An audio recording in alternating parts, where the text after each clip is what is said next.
Hello, everybody. Welcome to episode 34 of the Unpaid and Underrated podcast, the CRÜ Cast, the podcast for CRÜ by CRÜ. I am one of the hosts, Big Joey.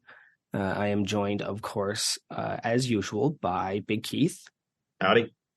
And this week I have Big Jake. We'll go with Big Jake for now because I have other things I want to talk about when I get our guest on. I do want to share some breaking news, guys. I'm going to do this before we do anything else. Big Travis from Obsidian Pneumonia suffered a seizure last week at jiu-jitsu. So he is currently undergoing some treatments and some tests. And I don't know if you're listening, Big Travis, but you've been a big part of the CRÜ. You've been a big part of Massonomics and especially of my lifting career. So I just want to send out a condolences and a get well, brother. And I'm sure I speak for everybody in the CRÜ when I do that. We're all thinking. Thank you. So now let's get into some festivities. What are you drinking? Who's first? I'm knocking out a grapefruit bubbly. I don't know that I've had this one, but it's the last flavor in the multi-pack I got. So grapefruit bubbly.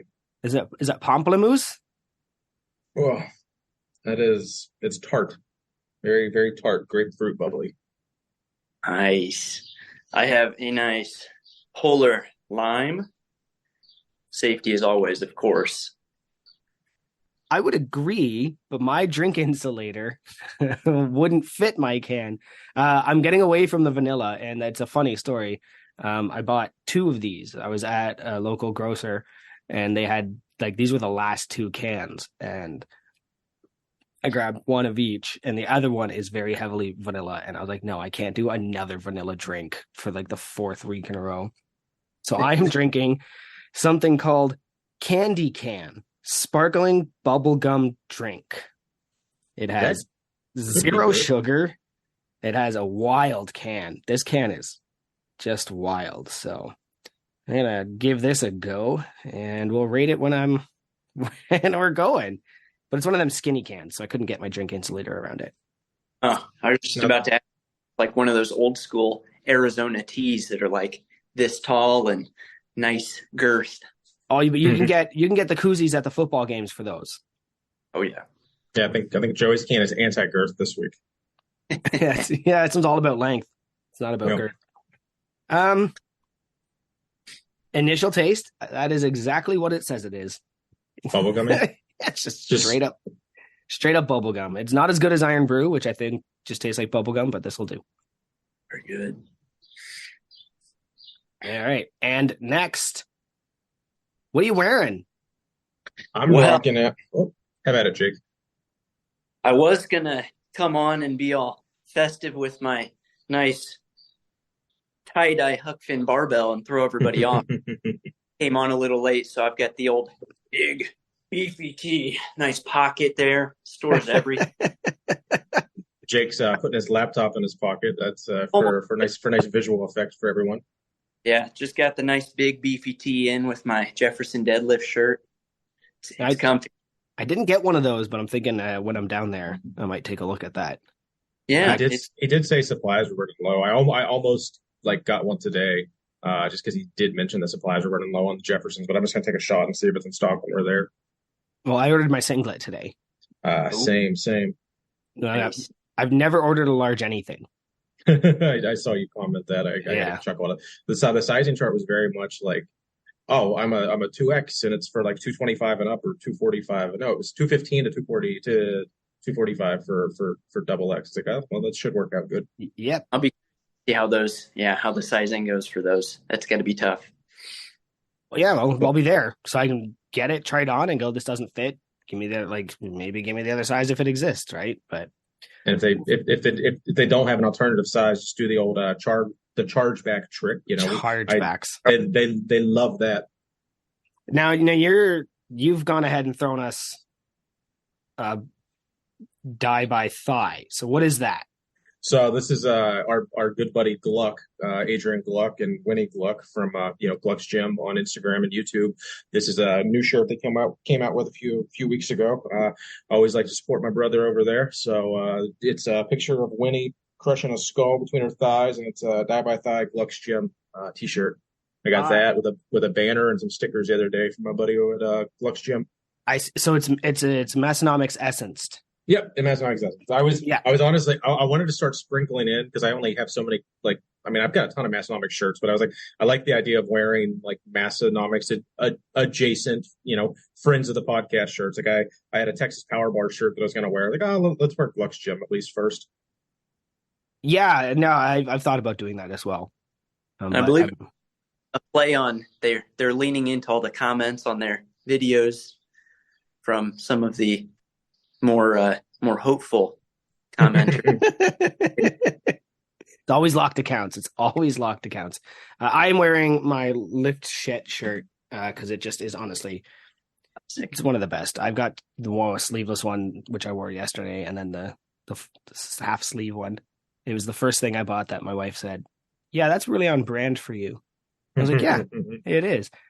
Side note, I am shocked that there's no sugar in this. I am shocked to my core that there's no sugar. Is there a bunch of sugar alcohols or aspartame or anything? Nah. Oh wow. 4% sodium. Like, I didn't look at anything when I ordered this, but yeah, this is shocking. I don't know if 4% of sodium is good, but all I know is with this freaking heat wave, as much sodium as you get is a good thing. I don't know about everybody else, but I'm fucking dying in those. I'm dying here.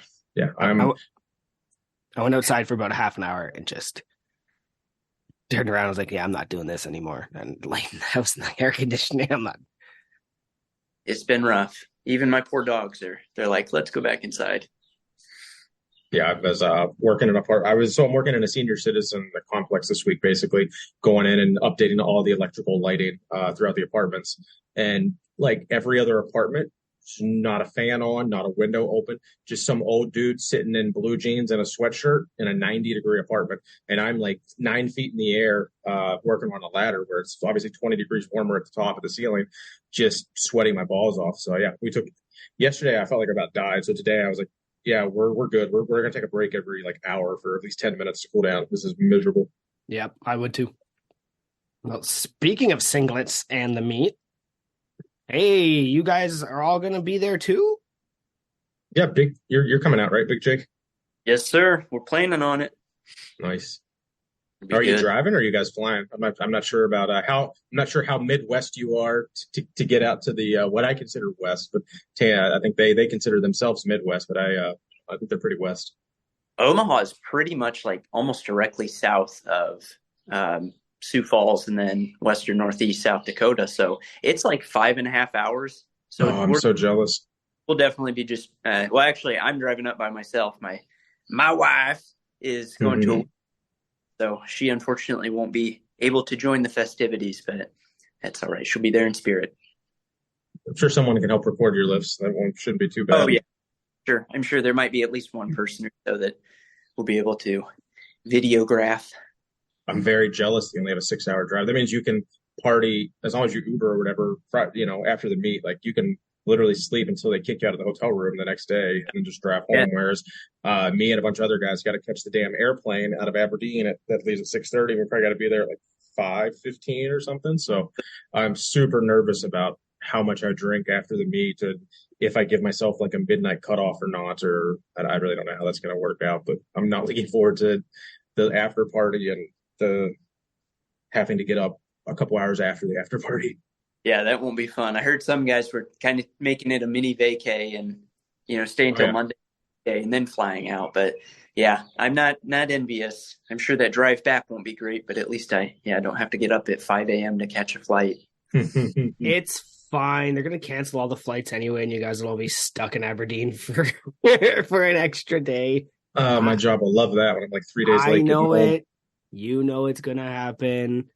Just prepare for the inevitable. So let's jump into some more Massonomic stuff. We have a lot of general topics this week, guys. And so this might be a long one. Let's do as much powering through as we can. So Jefferson deadlift submissions. I did mine with the Canadian tuxedo. Keith, you did yours. I did one with my wife. My wife, if no one's familiar, she had a major surgery a few years ago and just never really physically recovered all the way as far as getting back into lifting. So I wanted her to be part of it. So we tandem Jefferson deadlift a PVC barbell that weighs like 11 pounds with some bumper plates on it. So that was kind of fun. I really had a good time with that. Yeah, yours was good. I like both of them. It was cool to see your wife in there too. I think a couple other people kind of followed suit after you did that. Yeah. Yeah, was yours the first couples one or was strength the first one? Grant did his. It was in my mind like as soon as I heard about it, but then I just we didn't get around to it until then. So I'm not going to say that it is what it is. Grant definitely beat me to it, but I enjoyed mine. Mine was a lot of fun. What about you, Jake? How'd yours go? I think did you just post yours yesterday, or am I misremembering? So I filmed them both on 4th of July. Didn't get around to posting them until yesterday. They kind of went the way I wanted. So I just set everything up, and I think like a week ago, I was trying to figure out how I wanted my power rack. And I had it rotated one way and another. And then everybody was like, well, just keep spinning it. Like, why not just 360? And then I thought, what if I Jefferson deadlifted the power rack and that would be awesome. So I was out here trying to finagle some kind of rig to lift it up and keep it from rocking back and forth on me. And after like 3 tries with various resistance bands and chains, it just wasn't going. So my wife kind of abandoned for a bit because tempers were running high, and I had to abandon that. And we came up with, got as close as I could to 177.6 pounds and did a nice scant style reveal with the garage door. Mm-hmm. And that was how I did my main one. And then the other one I tried to go for, the best I've ever done was 455 last year. And just with this, we moved about a month ago. So with that move and everything, my strength has taken quite the toll. And unfortunately, when you do only one Jefferson deadlift a year, it's not a whole lot of practice. So thankfully I was still able to hit 4 plates, but yeah, so that was kind of how mine went. Not as planned, but still pretty fun. I did 365, right? Nice. So I did 315 in the regular and then in the Canadian Tuxedo 365, but I tried 4 plates. I couldn't even move it. It is amazing how much heavier that 40-pound difference made my life. I know. And of course, I'm completely off season. Like, if we're going to talk just quick, I did my meet, took a week off, and then jumped back into Juggernaut. And Juggernaut put me into the high intensity hypertrophy immediately. And then I got sick. So like, I'm just off. So I'm actually shocked I got 365 up at all, because I think I'm the weakest I've been in years right now. Yeah, that's impressive. But according to Open Powerlifting, you're the strongest you've ever been, and the strongest you've ever been at 165 for masters for deadlift only in WPF Canada and some other searchables possibly. Yeah. Good segue. I am finally in Open Powerlifting. I'm not on the WRPF website. But on Open Power, that's so weird. Open Powerlifting was able to pull the data, but it's not on WRPF. That's very strange. I don't know. I looked, and again, I remember I was telling you that at the meet, I had no clue what I was doing. I opened up Open Powerlifting, and I was like, I'm like, nobody's in here, and they're like, then you are the record. So yes, in Canada, tested deadlift submasters under 165. I hold the record. Now, is that your Instagram profile? What's that? Is that gonna? Yeah, like I thought about it. I thought about putting record holder, but like honestly, just beat me. Just somebody come and beat me. However, at 468.5 pounds, I don't think that's an easy beat. I don't think that's like, my deadlift isn't anything to scoff at. So it'd be nice if there were some other names on there to make it look more impressive. Oh yeah, but yep. Again, that's like. What is it? Who is it? I think Eddie Hall said, like, it doesn't matter if you lifted 1,001. The first person to do 1,000 is the most impressive, right? So it doesn't matter how many little microplates you add to that. He broke 1,000, and then I did 1,004. Shut up! Like, you're not Eddie Hall.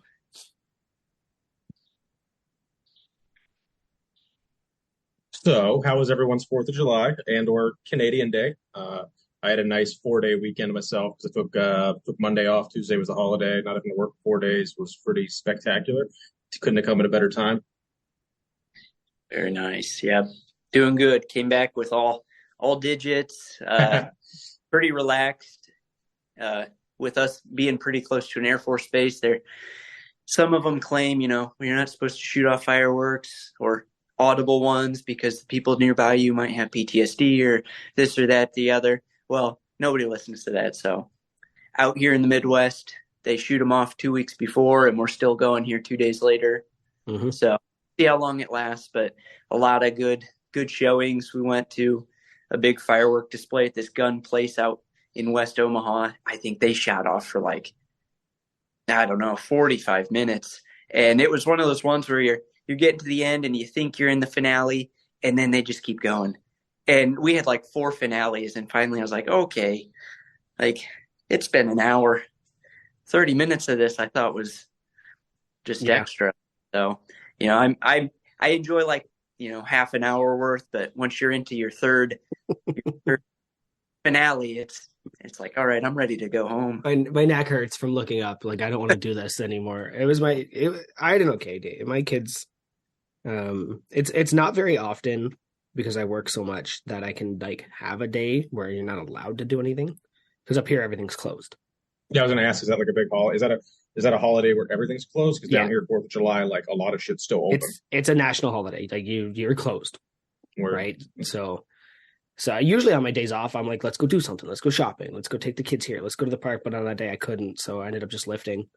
And then we watched some fireworks. I don't set off fireworks. It messes with the wildlife, but I'm not going to stop other people from doing it. So we kind of just went in the backyard and watched some fireworks. But I will note, I live outside the city, and it sounded like the city was under attack. Just the constant, patter. I genuinely, I was like, did Russia, no politics, but I was like, did somebody just attack us? That's constantly going off. But it's also the first Canada Day after everything going on. So that's right, that we're officially out of all of it. Yeah, out here, because we're pretty far west, it stays so bright. And so people start setting it off at 5 o'clock local time in the evening, but it's so sunny, you can't see anything. So it's is that gunshot? Is that firework? I don't know. I don't know what to do. Really, so who knows? We'll have a good time. It seems like a lot of money to waste just for the audible effect, because if it's not super dark, you're only getting so much of the ooh, look, pretty colors.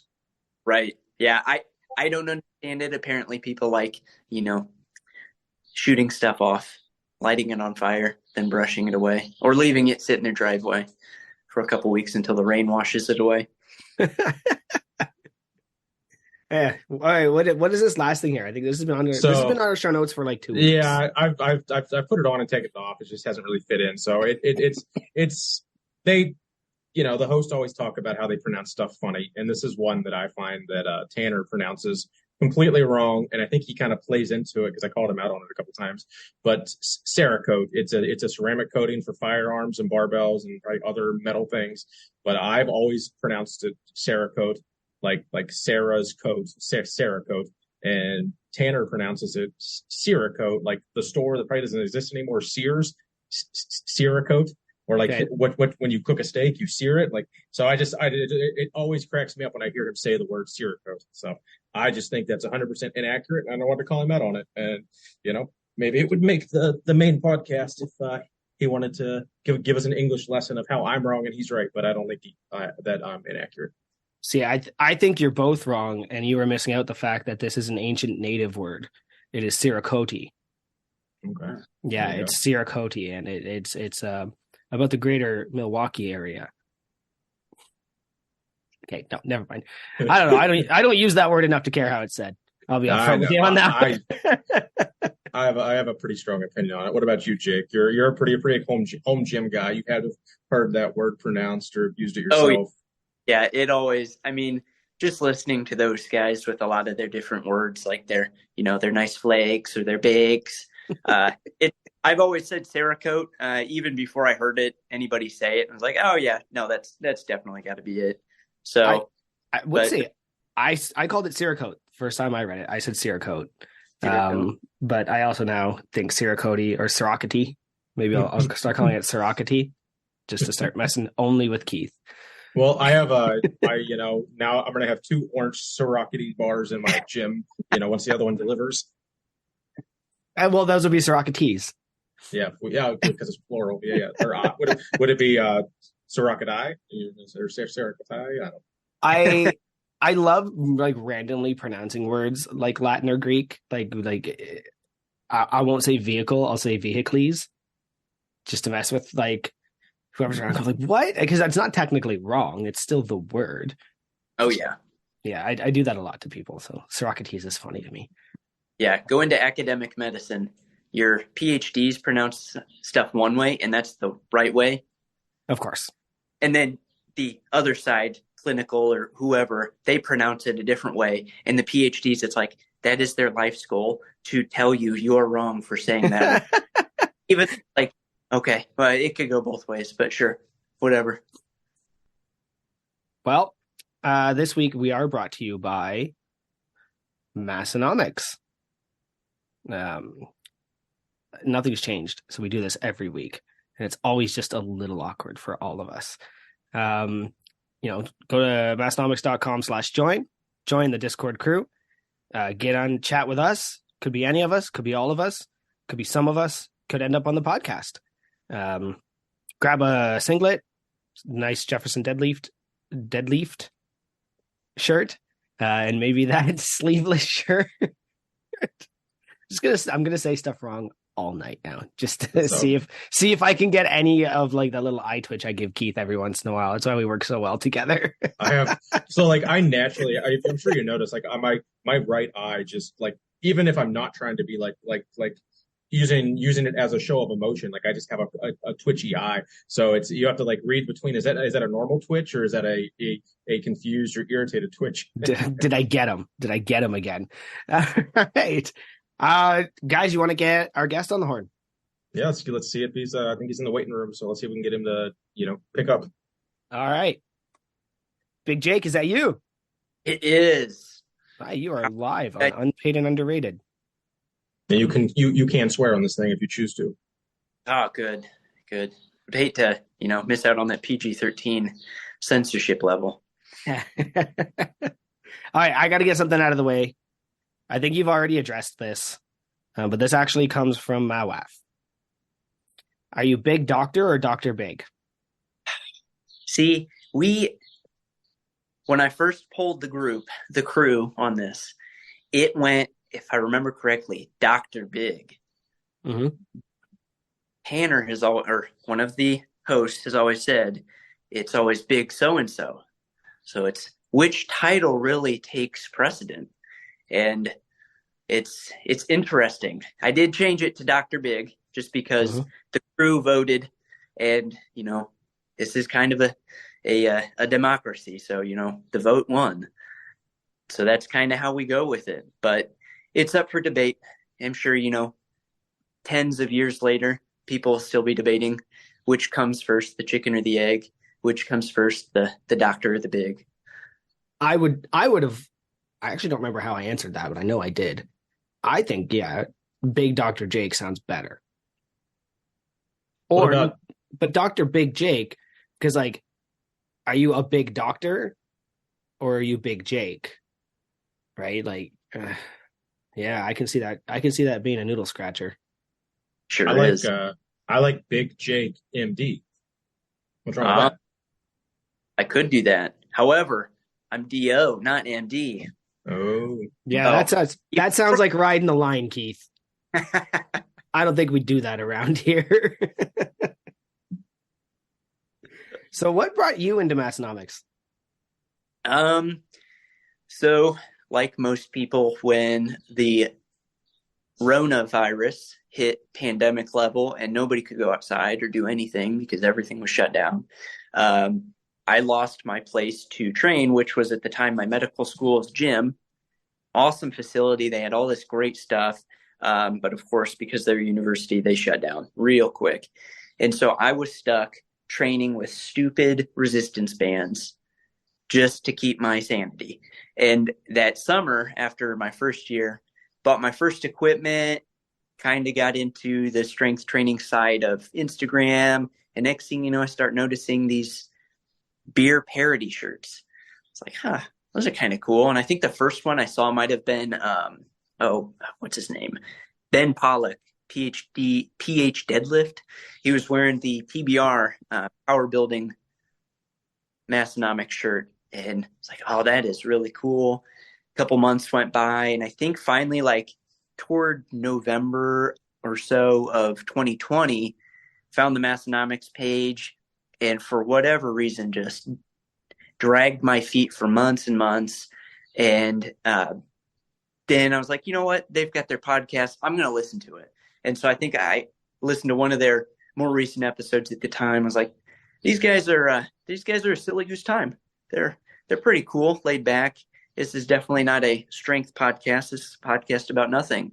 And at the time, studying as one does in medical school, it's like, I need some stupid silly goose time. Mm-hmm. And it was like June-ish of 2021, really started listening to the podcast, finally pulled the trigger on a Massonomics t-shirt right around Black Friday 2021. And I think that was the Nice Rack t-shirt.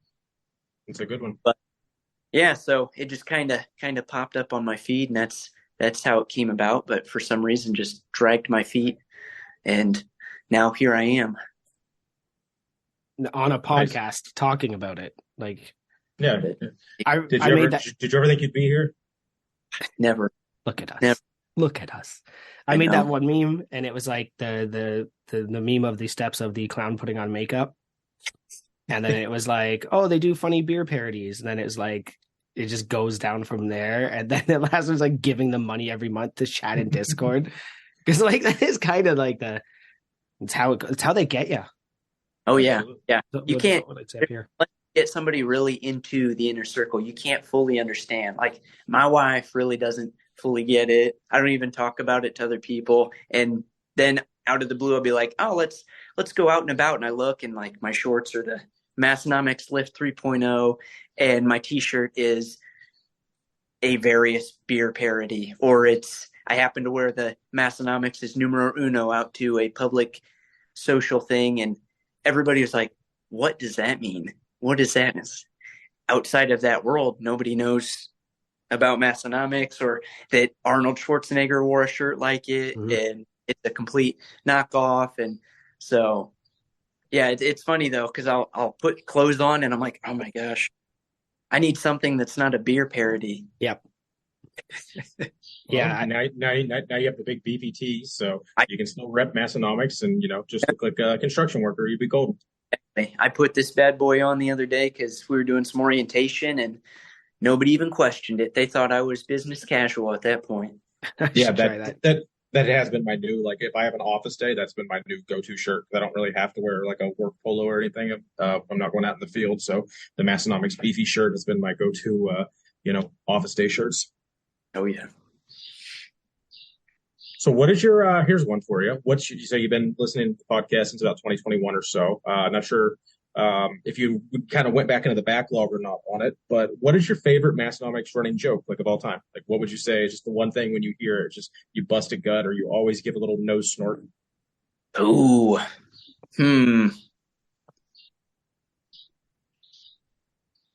it's tough because there's so many.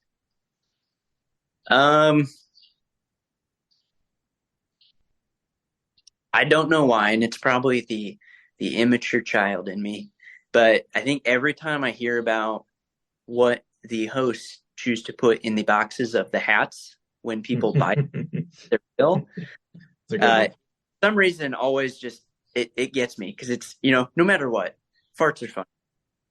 Correct. Yes, until you're like stuck in the room with it and it stinks terribly, but farts are who you are. Good answer. I like that. You? Oh God, he's turning the table on us. I should have asked someone who asked the question. I probably should have had one in my mind, and now I'm just like got this blank stare. I'll go while you think. Yeah. I still probably giggle at 6ix9ine. at the whole, Nice. like every time somebody says 6'9" or 420, you do the nice, nice. And then I'll like run across the room and like fist bump my wife or whoever's around. And it's like, I never did that until it started happening on the podcast. Because before I was like, oh, that's the sex number. But now I'm just like, yeah, nice. Yep. I'll even do that to my family now. If for whatever reason, even if it's a string of numbers and 6'9" comes across, it just, nice. I think my favorite, right, and I guess the most ongoing one is probably one of the hosts poorly explains something, like just anything, like just hearing him, like just like he knows what he's talking about, but it just doesn't verbalize or come across as well. And like I know that I do that, so it's just kind of a little kindred spirit. So yeah, listening to Tanner poorly explain something just cracks me up. Yeah, that one's good. So speaking of the host, have you had the pleasure to meet either of them in person yet? Have you done it? Have you been to the Arnold? Have you, being only 6 hours from the Mecca, have you driven there in person yet? Not yet. So we've only been here for about a month. The plan is, even with the meet, hopefully to make another separate day trip up there to really get the full feel of the gym. Maybe do the which bar is which contest and whatnot. But I have not gotten to meet them. We were supposed to go out to the Arnold this year because I knew everybody was coming, and it just kind of, as we got closer, one of our dogs, she passed away back in May, but she started having some health issues, and as we got closer, we're like, man, we really can't just dump her on family to go down for a day of just looking at strength stuff. So unfortunately missed it this year. Hopefully one of these at least in the next 2 years, I'd like to, even though we're much, much further away than what we used to be, I'd like to still try and make it back there because it looked like quite the time. The Arnold's fun. As someone who this year was my first Arnold. I'm not a people person, I'm not a crowds person, but I would say everyone needs to do the Arnold once and then make your own decision if you want to make it an annual thing or once every 5-year thing. But the Arnold was a blast. But yeah, you definitely have the perfect excuse. Like you have the only acceptable excuse because a sick animal trumps anything else in life, and we all 100% agree with that. And I'm sorry for the passing. Right, I appreciate it. I will be at the Arnold again this year because it was a hell of a time. So if you're coming, I'll see you there. Coming, hardly knew her. Oh, here we go. Nice. Nice. The hardly newer one's a good one. That's a good running joke also. So at being out in Omaha, we have there's another friend of the podcast, another big crew member out there that's pretty notorious. Have you met or hung out with Big Lou at all? I have, yeah. Matter of fact, so last year in July, I came out here to do. So in your final year of medical school, you're trying to find the programs you want to go to. And this program happened to fit pretty well with me. Came out here, happened to find out Big Lou lives out here. And so we actually got together toward the end of that month and had a nice deadlifting session at one of the local barbell gyms. It's called Omaha Barbell. Really nice place. But yeah, he texted me. He's like, hey, what are you wearing? Showed up with my blue lift shirt, my Lift 3.0 shorts, and he comes out in the full deadlift tuxedo, and he had a beer for each of us to match. So nice. Got me a Miller Lite, and then he got Budweiser, and we pounded those while we were doing some deadlifts. I brought him some Indiana Fireball, little shooter, and he brought me some Nebraska Fireball. We swapped those, and it was quite the silly use time. And right now we're trying to figure out a time before we head up to old Aberdeen to get another lift in. So I'm sure there will definitely be some lifts in the several years that I'll be here. Nice. I think of all the crew, I say you could do worse than Big Lou.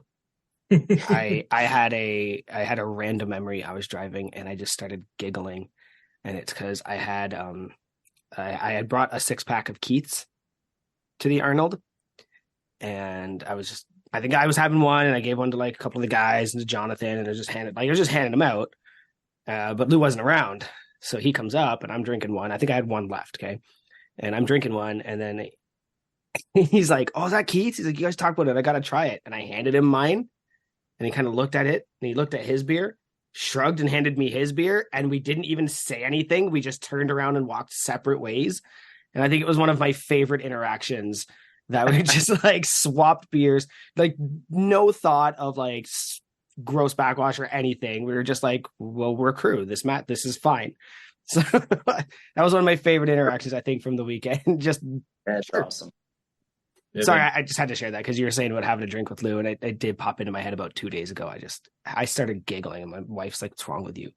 that is a really good story. I'm sad it took us like 10 episodes to get to that, because that's like after meeting Lou, like that's like my limited interaction with him at the Arnold. That's like the complete, like that's something Lou would do. And like that's great. I'm glad you had that interaction. Yep. Yeah, I don't even when I met him at the gym when we were working out, I don't even think I got like a "What's up, Big Lou?" or anything. He just looks at me, unzips his cheetah fanny pack, and tosses a fireball. I got one out of my bag, tossed it to him. We popped him back, and then it was, "Hey, I'm Big Lou. What's up?" And that was that. That's awesome. Now, is he the only CRÜ you've had the opportunity to meet so far, or is anybody else out there, or any other random, guys you've met I've or met gals? one of the Big Nicks. He also is from Fort Wayne, Indiana. And so we got to meet at a powerlifting meet last year. Didn't find out until like the day before that we were both doing the same meet and that we're both from Fort Wayne. So that was pretty cool. He is one of the agronomist specialists. Okay. Yeah. Always does a lot of the farming videos, and he's a big White Monster fan. So that was pretty cool. Yeah, he is. Aren't we all? I love me a White Monster. That's very true. Now, going, more into the personal level, I just mentioned a story of swapping drinks with Big Lou. And I have it on good authority that that's probably not something you would do. It is my understanding that you are a very health and hygiene conscious person. Including a story. How do I ask you to tell it without breaking it? But you like a good clean toothbrush. Oh, yep. I am pretty hygiene conscious. It depends on who I'm around. Like if it's very close relatives or some of my best friends, that usually becomes less conscious, and I would definitely switch a beer with them. I would switch.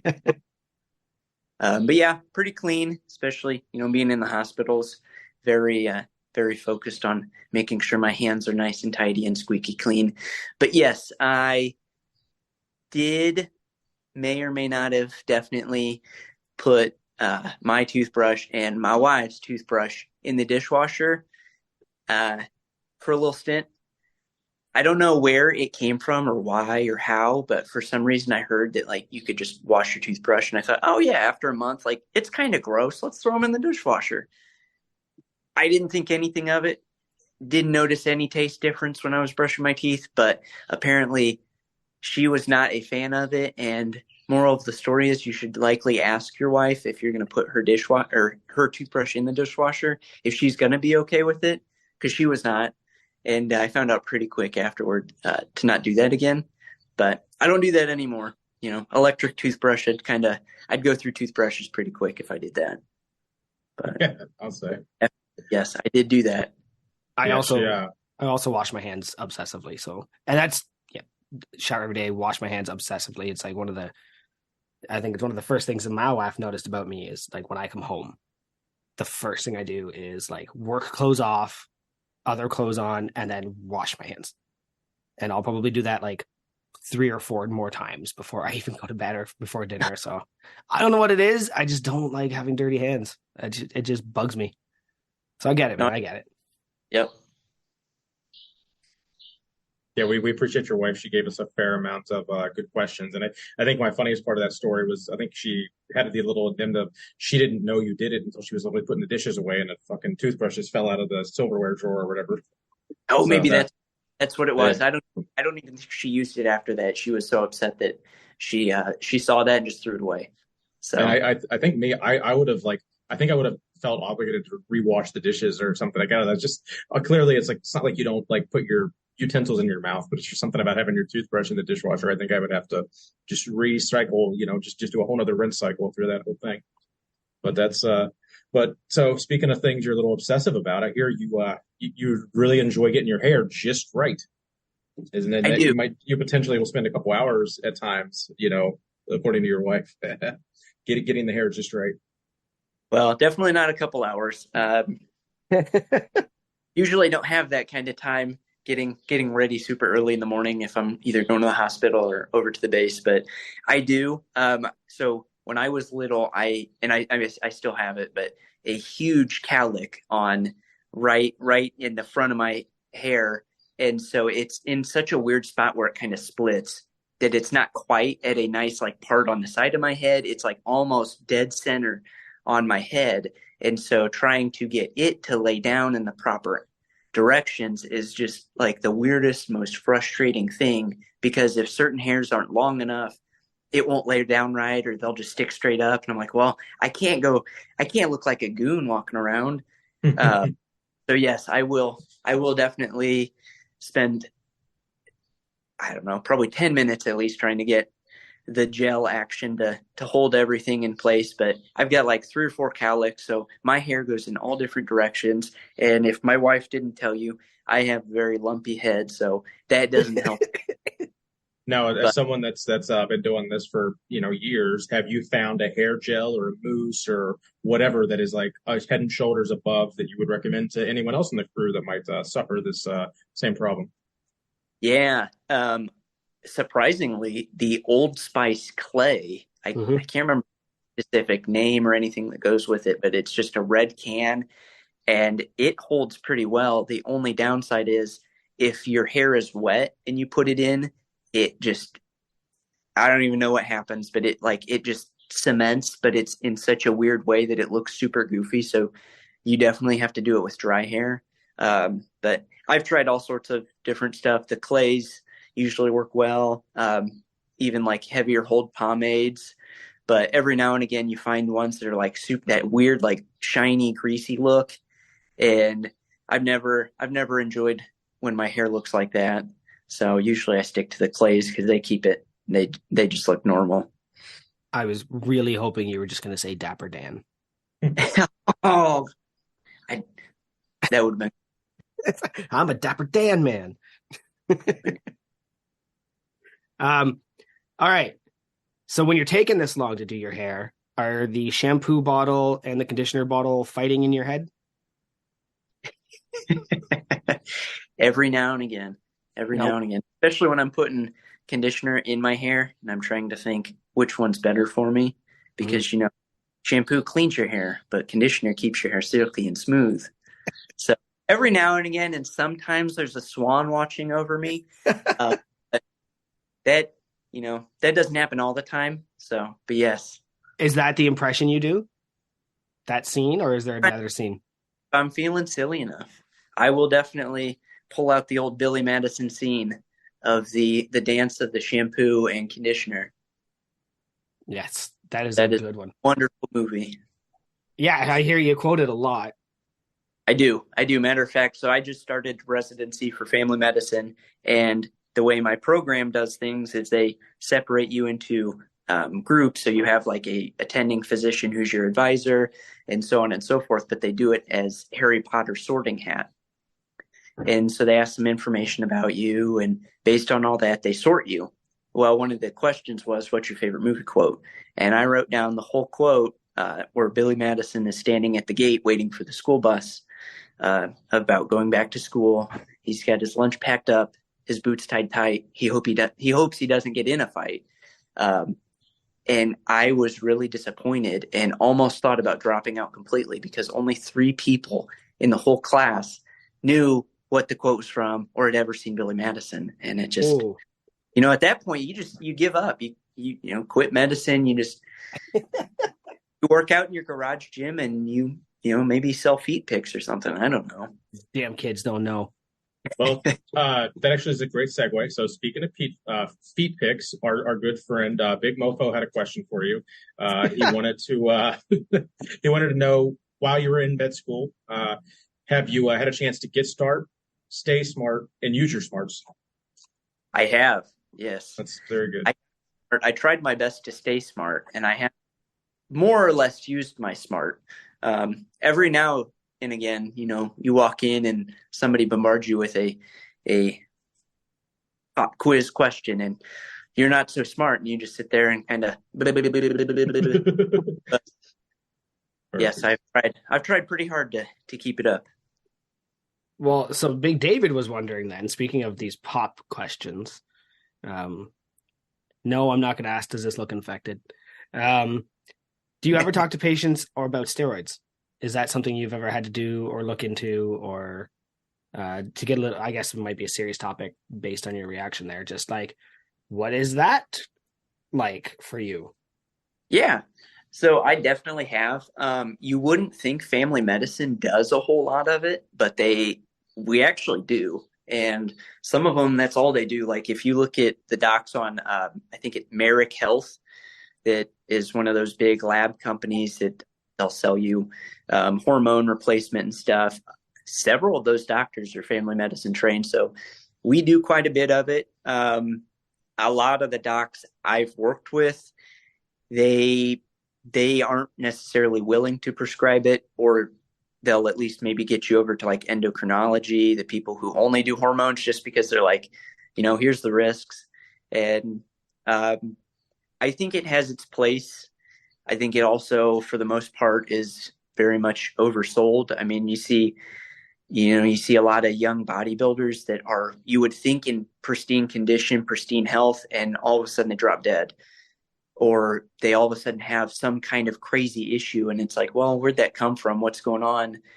Especially recently, one of the big time bodybuilders and kind of social influencers all of a sudden passed away. And he was 30, right? Yeah, he was 30. He was 30.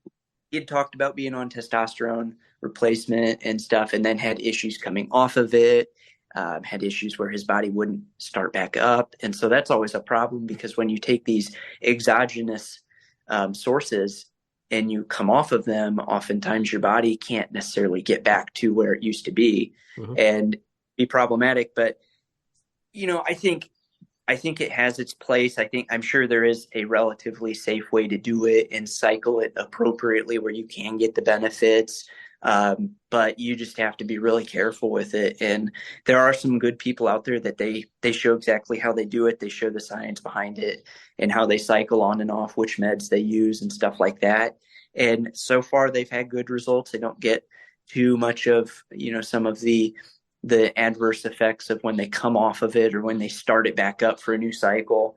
And so, I think there's this place, I don't know where I stand necessarily just yet on whether or not I would get into that whole realm, just because there's so much other stuff that's out there to do. But yeah, that's kind of the serious side. I have talked to some people, and usually they're the people I've talked to, they've been on it and they're trying to get updated scripts or something to get more steroids. And most of the docs are like, well, I'm not going to do it. I'll send you here, blah, blah, blah. But usually those guys aren't even like top competitors or anything. They're more often than not middle-aged men that, they're tired or this or that. And so at that point, we usually try and work through, well, is there some other cause of your fatigue or your tiredness? Do you have 4 kids and a new baby or something? I've got a 2-year-old and I'm still tired. So we kind of work through that. And then if it comes down to it and truly, they just aren't producing enough testosterone, well, then sure. But oftentimes they're just like, well, my buddy got it and it pepped him up and, gave him a nice little run in the bedroom, kissing his partner, as Huck Finn would say. Yeah, it just depends. Usually people are pretty open, especially if you stay open with them about, laying down what some of the side effects are, what some of the benefits are, and just kind of having that conversation of, hey, look, I'm the doc. This is the information I know. Ultimately, it's your choice about where we go.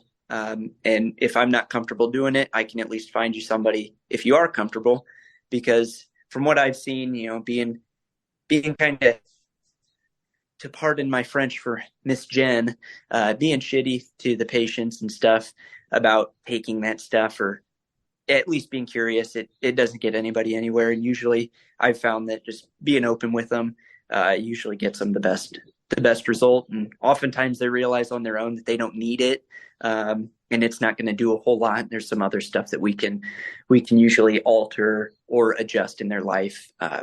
Oftentimes diet is first and foremost. And when you work with the majority of people, once you work that out, or at least get it kind of improved, then they usually don't end up asking afterward. And if they do, you just keep giving them the information and kind of choose which route you're going to go down. I was thinking that when you said like, "Oh, I'm tired," and it's not the beer, the shitty diet, the lack of sleep, and the no exercise. It's got to be something else. It's like, I guess so. That would lead me. Is Liver King natty? Don't answer that. Answer that. No. According to ancestral tenets, that's what our ancestors looked like. Yeah, of course. Yeah. I know. I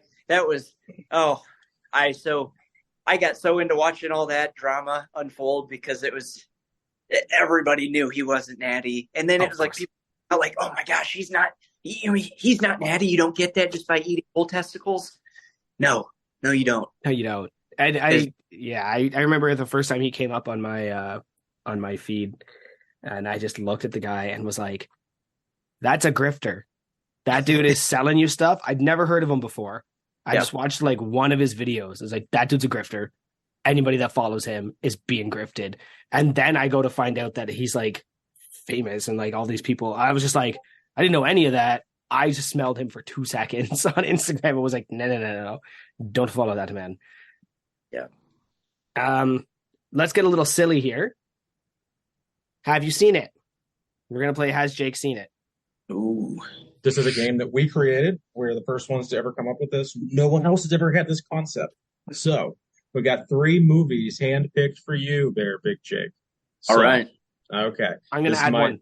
I'm going to go to another one. Yeah. Add it. So make it 4. Okay. So 4 movies, wide they're TV range. Shows too. They're movies and TV shows. Yeah, movies and TV shows. So number 1, Patch Adams, the movie Patch Adams, Robin Williams movie. I have seen it. It's been a long time, but yes, I have. I love Robin Williams. And then, of course, when I started getting interested in medicine, that one definitely was a rewatch, but a nice, serious goose time by one of the favorite comedians. All right, so that's a yes for Patch Adams. So Big Kevin, go ahead and get that spreadsheet fired up for Big Jake here. So he has seen it. Number 2, the TV show and or movie, because I think it was a movie first, maybe, or a movie after. MASH. Yes, not all of it, but I've definitely seen quite a few of the episodes.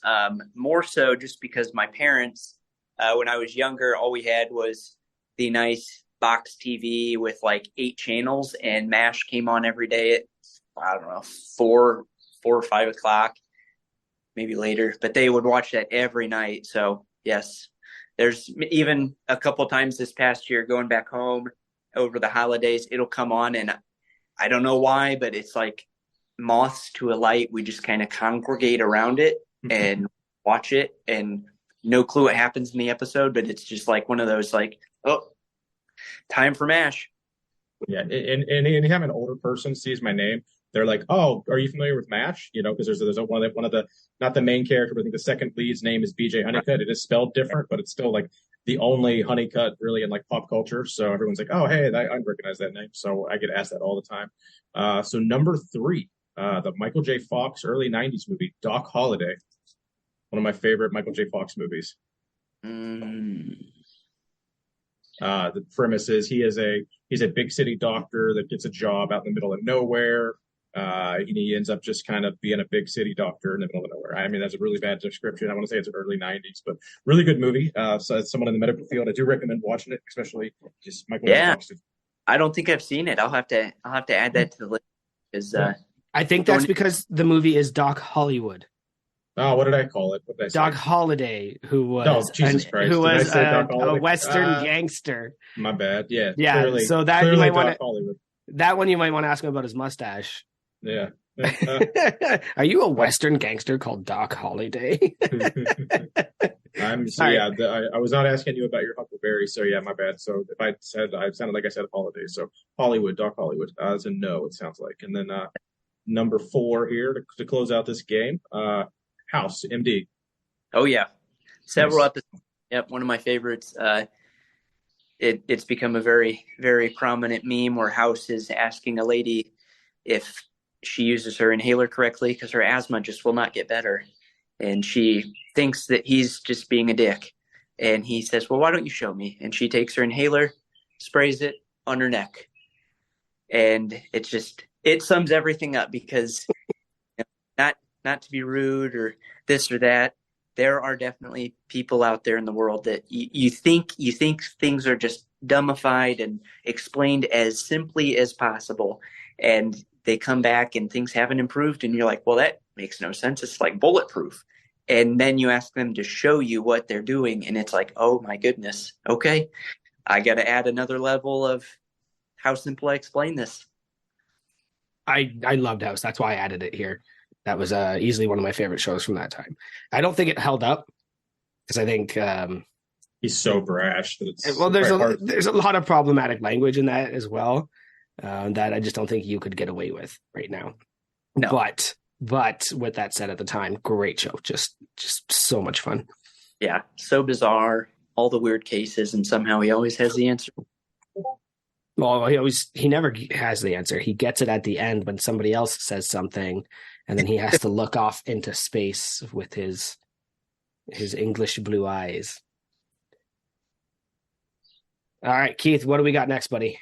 We have a bunch of questions. We could probably just cherry pick one or two more. Maybe how about we both just pick one to finish off? I'll go with, what are you looking for most on your trip to Aberdeen? Like, what's one thing you have to do in Aberdeen? Oh,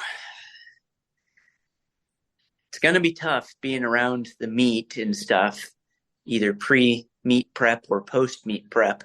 But definitely got to make a stop at the Massonomics gym and hopefully get some kind of workout in, because I've loved watching the videos and watching them expand, and just all that equipment is so cool. And I'll probably end up getting a bench press, some sort of bench press in on their nice Ghost comp rack, because that thing is just beautiful. So that's probably what I'm looking forward to most. And of course, finally meeting most of the crew and whatnot and competing again. That'll be a lot of fun. I was hoping we would arrive a little earlier, but it sounds like with our schedule, we're going to be arriving kind of to crash Tanner's backyard party. Like we'll be there Friday night. So I don't think I'm going to get time at the gym unless we choose to stay till Monday. But I wanted to go play with those Atlas stones. I want to go play with those Atlas stones. They're so much fun. I think I'm just going to jump into the silly question. Yeah, how about it? Yeah, because I like to over prepare this week, so I'm cool with leaving a few unanswered. And I'm not sure where this is going to go, like I am every week. Sometimes we'll talk about it for a half hour. Sometimes it's like 30 seconds. Yeah, and this might be one of the quick ones. What's your favorite berry? Oh, and Dingle's probably not an acceptable answer. Okay. Berry. Oh, what is a berry? Mm-hmm. I got to think of like which fruit is a berry, and when it switches over to just a different fruit. So that's part of why I'm asking, because I learned something today. Okay, it's just the whole like the tomatoes of fruit, kind of like a bunch of shit's berries that we wouldn't expect. Yep. Okay. Yep. Yeah, over the last few years I found that out. It's very weird. I would have blackberries. They are tart but very sweet, and just like, oh my gosh, someday I hope to have a blackberry bush or something, because I go through so many blackberries. It's ridiculous. Here's the thing.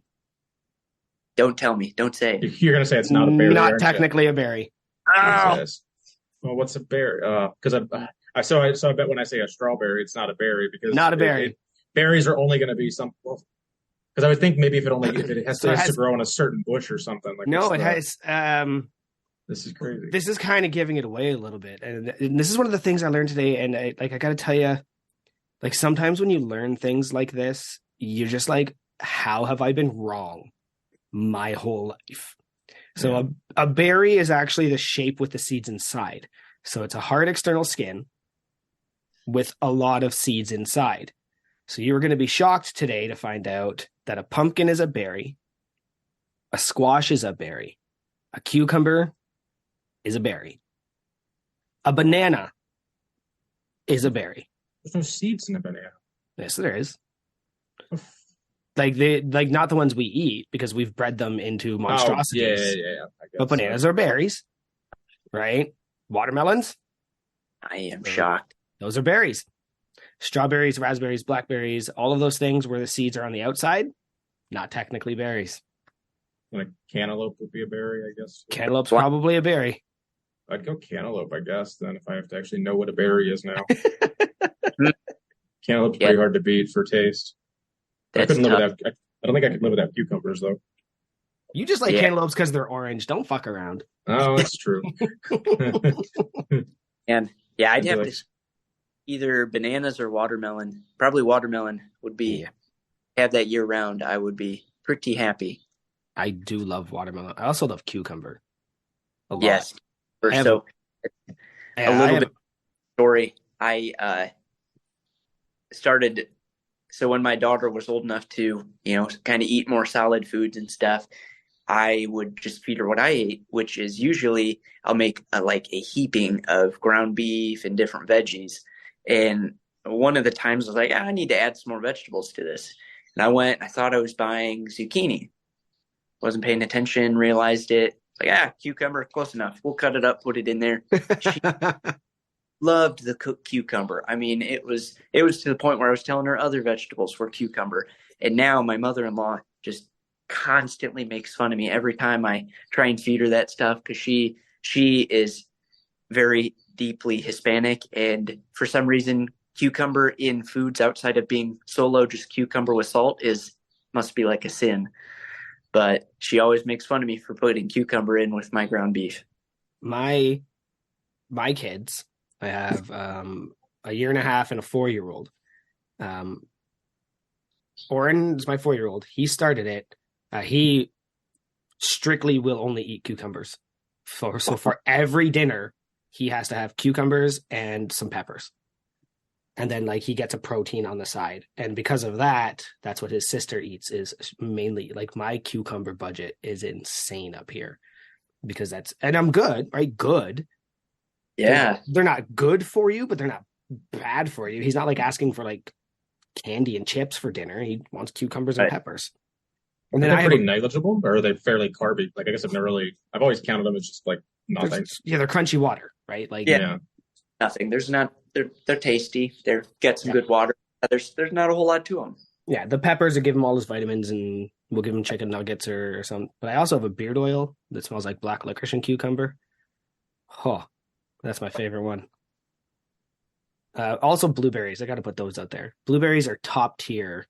Oh yeah. When they market superfruits, they are berries. Blueberries though. Oh, okay, that one is. Because they have the hard shell with the seeds inside, right? It's true. When they market superfoods to you and all that, they're lying. Just get blueberries. They are so good for you, and that's again one of the only things my kids will eat. Right? They love blueberries. Me too. I could put those in everything. I don't know if it's a Canadian thing because we have so much up here, but love blueberries. And that's my silly question, but it was mostly just because I'm utterly shocked to live my life just wrong. I know. Gosh, yeah. Who would have naming stuff would name it incorrectly and lead us a path of it's a path of ignorance. How dare they? That is some newfound information that I'm going to disregard and just not implement in my life because that just sounds that's so obtuse that I don't want to, change my way of thinking on things. Because then you'll be the asshole at a get together correcting people saying, well, that's really not. I already do that enough with shit that I am passionate about. I don't want to do that about shit I'm not passionate about. It's pronounced Siracodes. Well, yeah, because I'm passionate. I am passionate about that. Yeah, that's I remember seeing something. I think it was on TikTok, and it was one of those. It was you've been doing this wrong, and it's one of those life hacks. And then it just cuts to a woman just crying on the floor because that's what the world is now. It's just showing us we've been doing everything wrong forever. That's all right. So we have this game we like to play every week. It's called Overrated Underrated. It is a long list we have for you. I don't think we'll do all of them, of hand-picked picture questions just for you. You do have to say whether they're overrated or underrated. You have your druthers. You can base it on how you feel about it or how you think other people feel about it. But ultimately, you cannot ride the line. It's going to be tough. Yeah, I'm going to let Keith take a couple of them because I have been talking too much. Yeah. So, go ahead, buddy. I'll kick it off with, the one that I submitted. So this will harken back to something me and you talked about a while ago. So Big Jake, overrated or underrated? Catheter dongs with catheters in them. Is that overrated or underrated? Okay.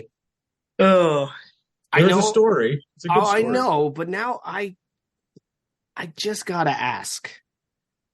Does the catheter make the difference? Like, if you see a dong, you're like, oh, thank God there's no catheter in that. Otherwise, this would be worse. Like, it is so much worse with a catheter in it. And Big Jake, from what I remember, could attest to that, but I'll let him answer and use his druthers.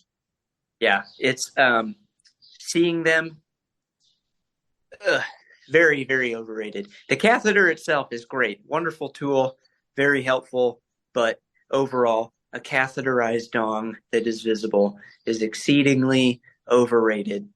Not too much else in the world that you're just like, oh, that doesn't, it just makes you cringe. You see it and you're like, that could be me, but it's not, but it could be. I know it's there for good, but that just looks terrible.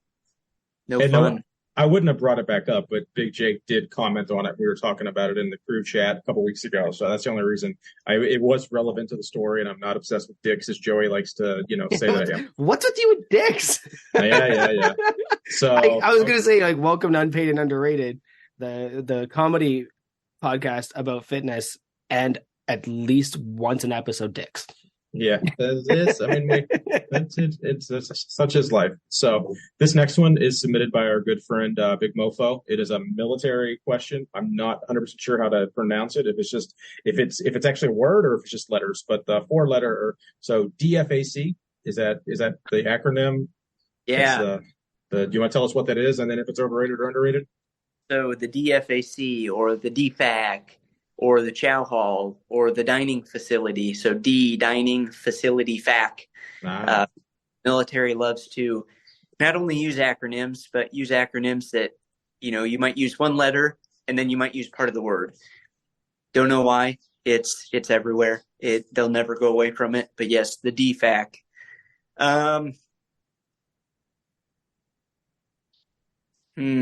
You would think for military food it wouldn't be the best, but I'm going to have to go underrated just because every now and again they'll surprise you depending on where you're at. And for the most part, they can be pretty regional. Like, I went down to the good old south of Alabama for officer training school, and it was a lot of fried catfish and other similar seafood-esque foods. So they make them very regional then, like the one here versus the one there is going to be regionally based food. They can be, yeah. That's cool. Yeah, and down there, so most of them will label like how healthy the food is. Like, oh, green, this is a healthy food. Yellow, maybe don't eat it so much. Red, shouldn't eat it, but everybody's going to. Well, theirs in the South is very, very low on the health scale for the most part. Their foods would be like fried catfish or just anything that was fried, but that was healthy or considered healthy down there, and which it isn't, but that's a different story. The only downside of going to the DFAC when you're in training is you've got the good old drill sergeants barking at you and you only have 10 minutes to eat and shovel in your food. And when you're down in Alabama sweating like a whore in church, you're very hungry. And so you get all the foods, but you only have 10 minutes. So one way or another, get it in. So not all of them are that way. Obviously, if you're not in training, usually you get some more time. But yeah, underrated for the most part. The food's not terrible, and it's usually can be a silly goose time. Nice, love it. So having basically been instilled, you have 10 minutes to eat.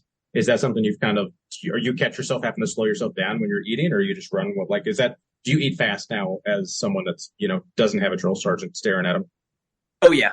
Yeah, I still eat pretty fast. I mean, in medicine, especially when you're in, like, if I'm on a hospital rotation or anything like that, usually you're just trying to eat food when you've got time, or when your pager's not going off, or a patient's not, or a nurse doesn't need something from you. So even to this day, I'll be, like, if we'll go to a family gathering, my plate is just heaping full, and I'll be done pretty quick.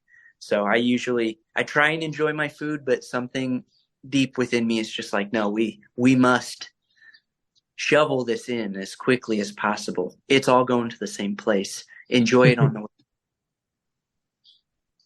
And nice.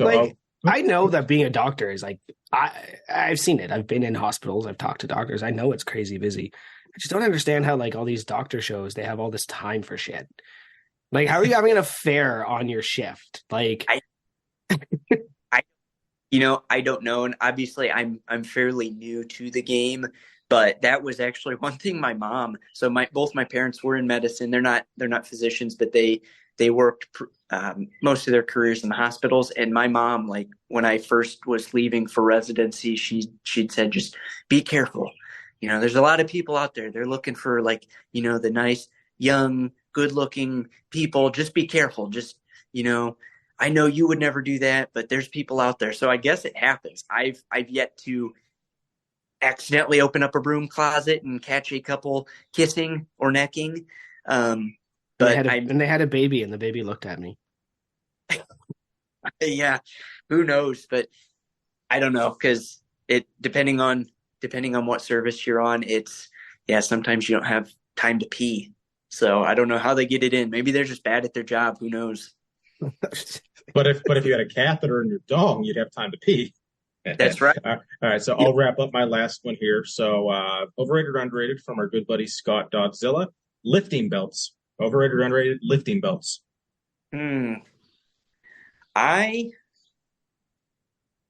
don't use one a whole lot. I used to, and then just, I don't know. I felt like I was kind of mentally relying on it too much. So I don't use them a whole lot, but they sure as hell look cool, especially when you order some of the custom ones. I probably would get back into it if I had the right one. I think overall they're underrated, though. I mean, it's a good way to learn how to brace, or at least, activate your own body to kind of push against the belt. I think they're good. I think my one druther would just be, you see a lot of younger lifters and stuff, especially with the broccoli cuts, that they wear them all day, every day, thinking, they're the shit, or they need this. It's going to protect them. And then you see them and they look like a dog having a shit in the backyard trying to pick up a deadlift. And you're just like, oh, I want to just tell you no, but I don't want to be that guy in the gym that says or gives you advice, but you're an idiot. So yeah, I think they're overrated or underrated.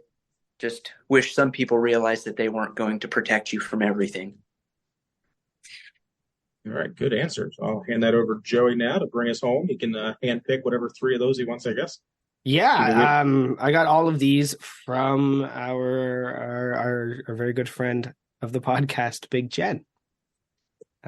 She gave me a lot, so I'm gonna pick and choose some of these. Overrated, underrated, lifting in the dark. Ooh, she must watch some of my old videos. I think it's pretty underrated. So a lot of those came from later on in medical school. I was usually lifting like at 4 a.m. and it's just, I don't care how awake you want to be. Turning the lights on was just miserable. And so that's why I ended up getting a nice little LED strip. I'd turn that on and that was enough light for me to, like, I don't know, focus on the ground. So I wasn't like toppling over when I was doing a squat or whatever, but definitely underrated. I think lifting in the dark is relaxing enough, but also gives you the the nice feeling of just going to the war with the bar. Yeah, actually, I'm with you on that one. I've got an LED strip that's music activated, and a lot of the times it's just like, it just shut everything off, especially if I'm benching. Okay. Overrated or underrated? Now, she put Scrubs. So I'm going to let you decide if she means the show or the clothing. Tough. Could go either way. I would say both are underrated, but I'm guessing she's going toward Scrubs, the clothing, which are essentially glorified pajamas when you get the they are the bee's knees, the cat's meow. They're good, they're comfortable, and it's become such a kind of like the athleisure movement the past several years. The luxury scrubs have become quite the movement, and you see people all decked out in certain scrub brands, and you look at them and they've probably spent a couple $100 on just one outfit, but they sure are comfortable, and it's almost to the point where they've like met the equivalent to business casual. So you'll see people in the hospital or wherever wearing scrubs with their colleagues in shirt and tie because they're old fashioned, but you look at each other as like, oh yeah, we're wearing the same thing, even though one's a pajama and one's a super nice suit. But yeah, definitely rated. I remember as a probably middle school, that's when doctor's pants started to become a thing everybody wanted to wear. Yep. Yeah, that's it. It all just cycles around. All right. Yeah. Last but not least, and I hope you can fill us in on why Jen thinks you are interested in this.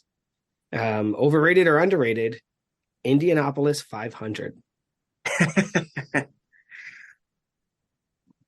Because I am from Indiana, born and raised Hoosier. My medical school was in Indianapolis. I lived, barely a mile and a half from the big Indianapolis Motor Speedway. Always a very silly goose time.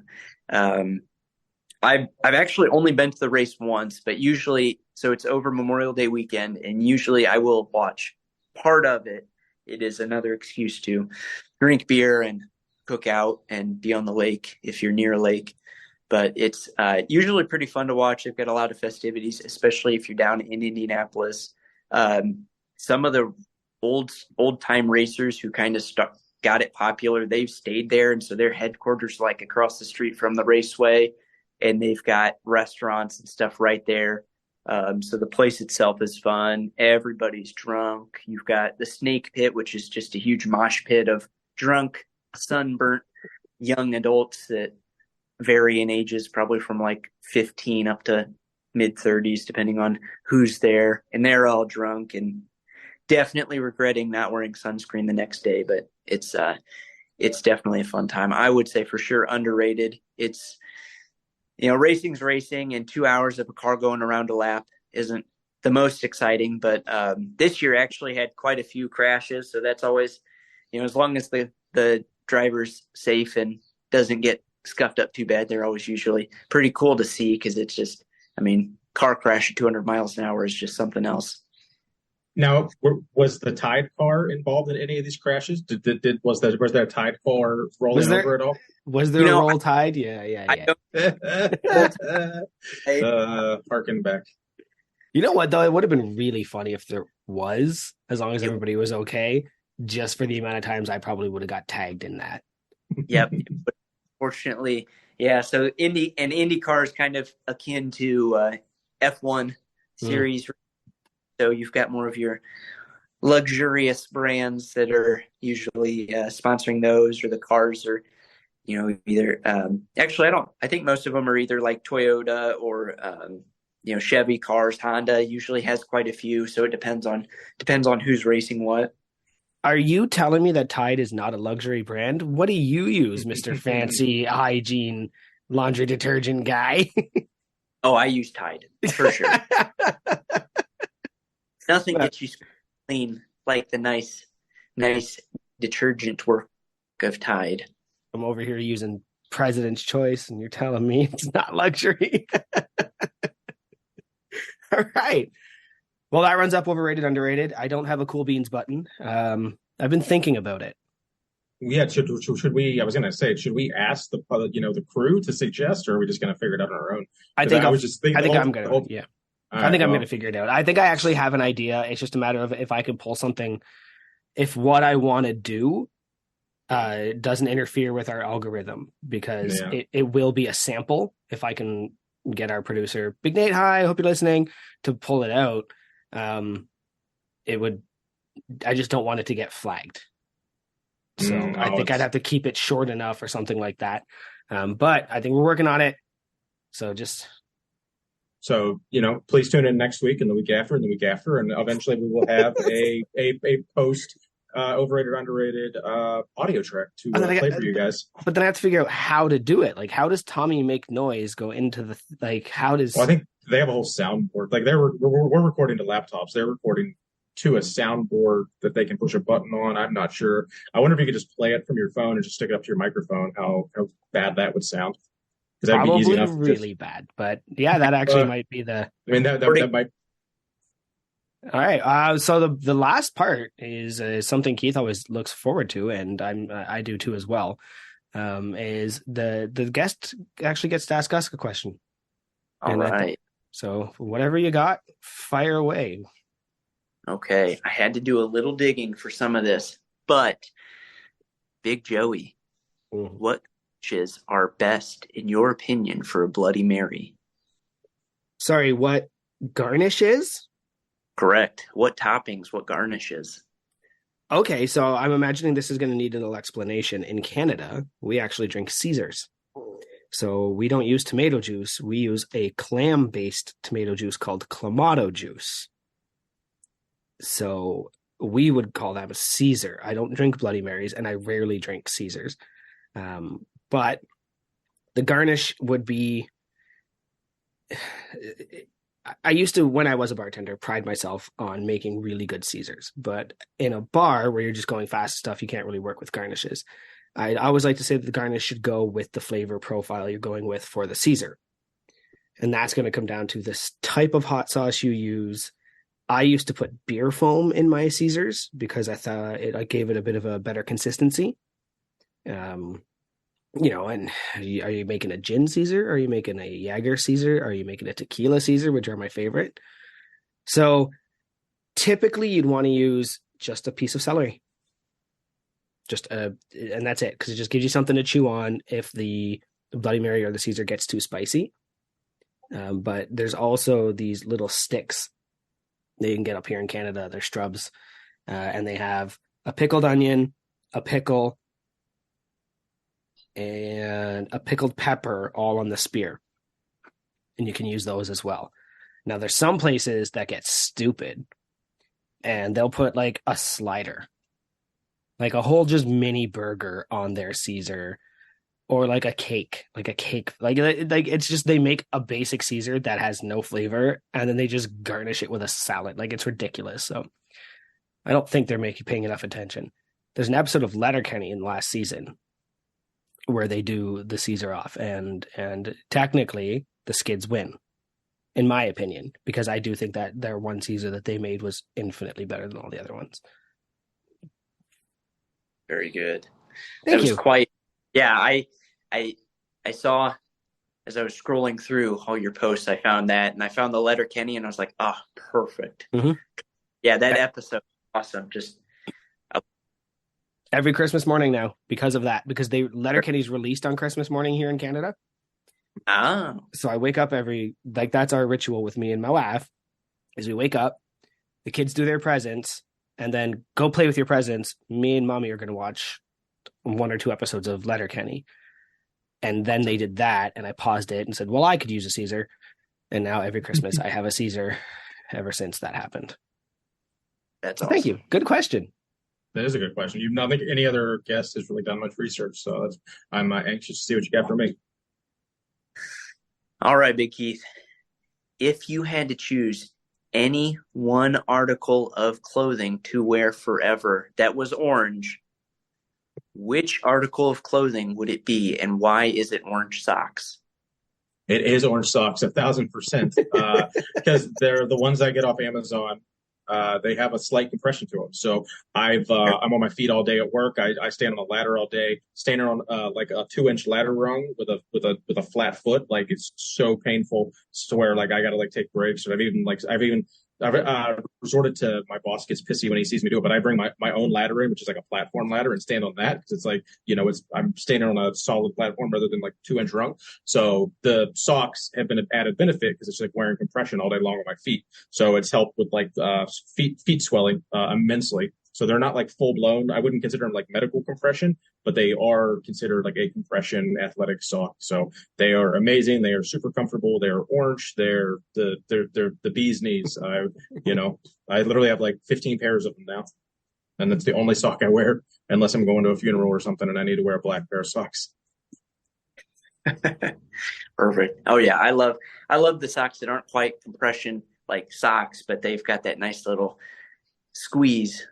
Yep. It definitely helps. Yeah, the most annoying thing is like there are right and left like labeled socks. So a lot of times if I don't actually have a chance to put my laundry away, so I'm digging through the hamper to find a clean pair of socks, and I find fucking 7 lefts before I find a single right. And I'm just like, what? How is this possible? Like, how is this mathematically possible that I found that many lefts without a right, or vice versa? So that's the one downside to them. How is it?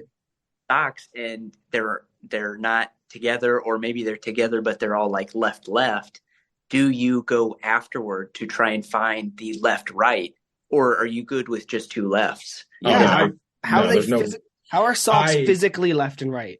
Like are they sewn differently? Are they cut differently? They have to be. Yeah, there's no way that I'd have to investigate, but I would imagine. I'm not crazy enough to wear 2 left or 2 right socks, because that would hurt my OCD like immensely. Yeah, so it's not physically possible for, like, I could not put 2 left socks on. So I think I can't blindfolded, would you notice? I will tune in next week and I'll give a 2-minute recap. I'm absolutely writing sock update in this. Don't you worry. Because I'm curious enough to. Because it'll almost piss me off if I don't notice a difference, but if I do notice a difference and I'm like vindicated, but I would imagine like it has to be like there's got to be I don't know, there has to be sewn a certain way, or like the arch is configured to like the left angles in this way and the right angles in that way. I would assume, but if not, why the fuck would you give a left and a right? It doesn't make sense on socks though, especially compression socks, because they're gonna move with your foot. Yeah, I don't. I know I've gotten certain pairs just because I like the color or whatever, and they happen to have the left and right. And when you first start, they look the exact same. They've got the curve, but they're straight on both sides. There's not like one that's longer and shorter. But as you wear them, I will say, like, if I got out a pair of socks and they were 2 lefts, I would notice, because I'm the same way. I can't wear 2 lefts or a right on the left and a left on the right. It's got to be left and right, because now it's to the point like I would notice, because the sock is so worn in that position that now I tell that, oh, this is definitely the right sock, but it's on my left foot. I can't have that. I got to switch. No, I think we're gonna have to tag in some Massonomics wives on this one, and have them just like not tell you, and like just hand you a sock and you put it on your foot and walk around for a minute and be like, yeah, okay, this feels right, and then it turns out they're both right socks or both left socks, and it shatters your whole universe. It would. I have Mortal Kombat socks that say Mortal and on one and Combat on the other, and I'll tell you, I actually don't care how they go on. And now I'm wondering, like, are they supposed to? Like, are they supposed to go on in a way that you can? So anyway, good question. Favorite Mortal Kombat movie, Joey?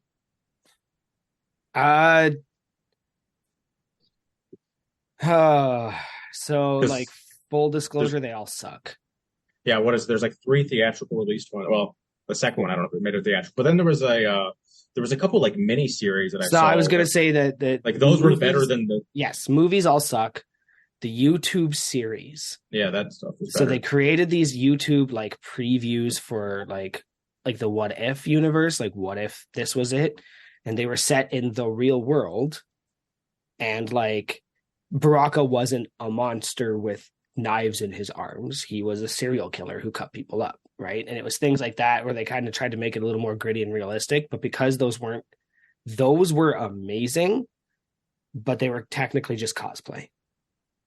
But they would, in my opinion, be better than any of the movies. The most recent movie that came out, you're getting me on this one now. You always get me right at the end, and I just start going off. Like I just start going off on shit, and we never end up finishing the podcast. We're getting better at picking threads, though. I don't know. I love kung fu movies, so I watch a lot of particularly Asian American made kung fu movies, and because of that, the most recent Mortal Kombat had a lot of names I recognized and a lot of faces I recognized from other things I watch. Right.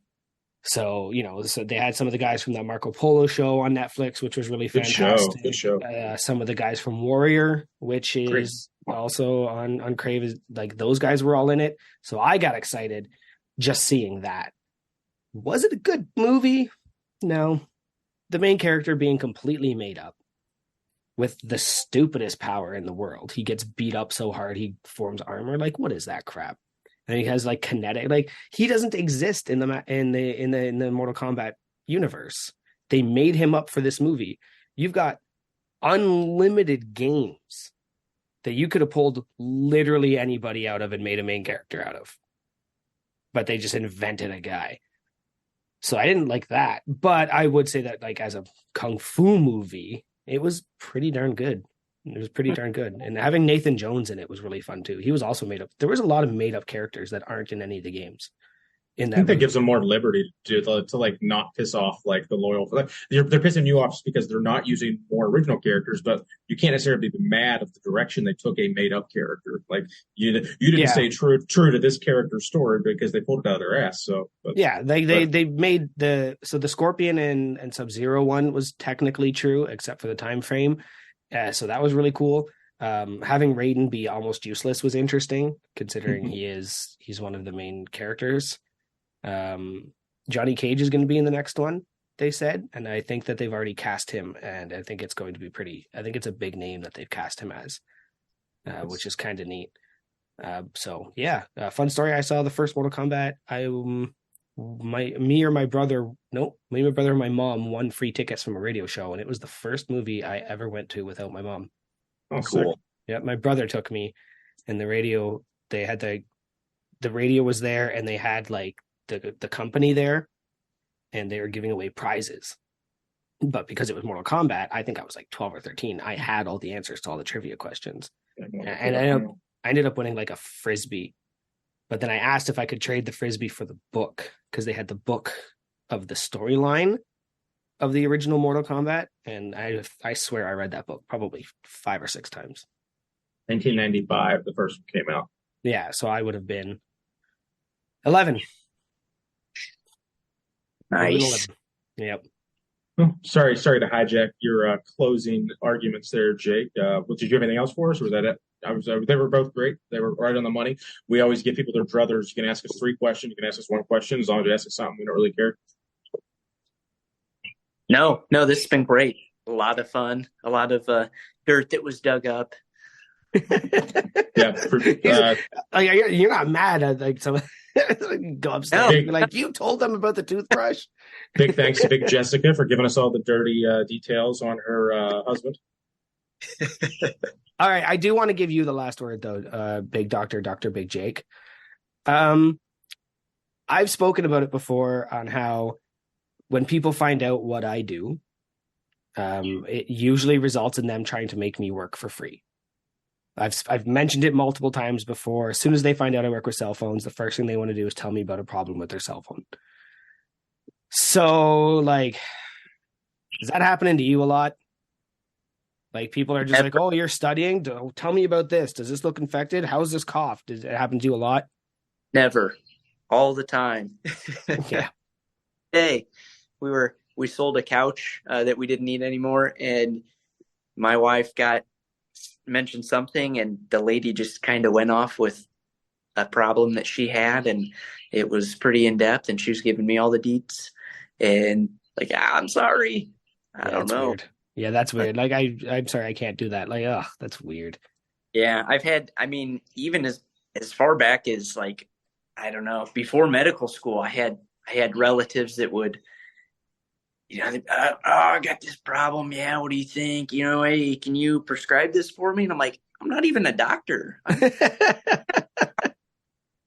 I can't just hand stuff out for free. I can't do that. Yeah, So yeah, it people would. will. It's tough because I'm a people person. I like to help people.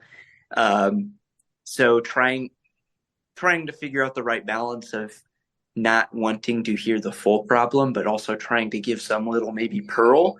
Mhm. It's been I've gotten better at it, but it's still for the most part I'll still listen to the problem. But yeah, people all the time, they find out and it's always something, or it's not even like, hey, how you doing? It's yeah, so twisted my ankle. What do you think? Does it look bad? Does it look swollen? What should I do? I don't know. If it's bad enough for you, go to the hospital, but Go see your you, doctor. yeah, you do you. I don't get paid. So what you're saying is you don't want 30 crew members to come up to you and ask you, how does this look? Can you help me? You don't want to see everyone show you their rashes and their broken thumbs and all that shit next week. I definitely don't want to see any catheterized penises. That's for sure. Well, I guess Big Matt, just stay on vacation. You're not invited to the meet. I guess you can't come out. Well, just move to Canada where apparently we don't look at them. Well, I think that's it. I'm ready to call it a night. Yeah. I have been Big Joey, Joey underscore Mlesko. Check out our latest Instagram post where I teach people how to eat a flat wing. Because I know we talked about it on this podcast once or twice, and then I was eating wings and thought, well, I might just make this little video. It's performing well already, but I think that if that's something more that you would like to see us do follow-ups on and talk about, posting things like that, let me know by commenting or hitting the like button. Speaking of Big Matt, we did not get him on again. We're really starting to drop the ball on this one, guys. Next week, Big Matt, we'll give you a call, I promise. Guys, where can we reach you? All right. So go ahead and follow the podcast at Unpaid and Underrated Podcast. You can check out the website, unpaidinternpodcast.com. I'm Big Keith. You can find me at KeithHoneycutt73 on Instagram and follow my Orange Gym at the No Wine Cellar. And what about you, Big Jake? Where you at, buddy? I am at Midwestern_Jake_from_State Farm. All right. We didn't even ask about that. The jump from insurance to doctor. So we'll have to tune in next year when we circle back through all our old faithful regulars. Once we've exhausted the 100 crew that actually want to be on the podcast, and we got to start recycling guys. So tune in 2025 and a half, and we'll get the follow up to Big Jake. There we go. And in the meantime, guys, I think we're all set here. So we will see you next Tuesday.